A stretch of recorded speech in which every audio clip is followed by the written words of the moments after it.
how do you guys sift through, what is relevant and what is more, let's say, for example, short tail versus long tail, for example, something that might pop on TikTok for like a week and then it's gone versus something that's really going to stick around.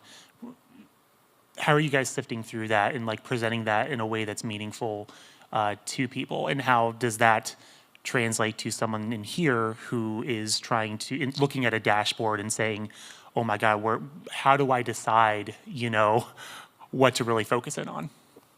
That is a great question, and I think that is something that kind of trips a lot of people up. But I think the saying is like, specifying your problem is half the answer. So knowing exactly what you're trying to solve for helps you direct you to the type of data you're supposed to be looking for.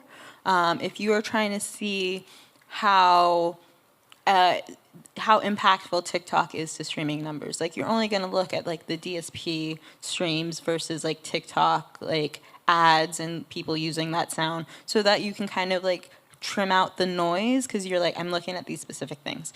In terms of short tail versus long tail, having more data is great for long tail, because then you can look at trends of other artists and like what historical data you have access to. I think short tail is like more micro to like the specific artist. Macro is like long tail and like, okay, how can we predict what's going to happen based on like what we've seen with other artists?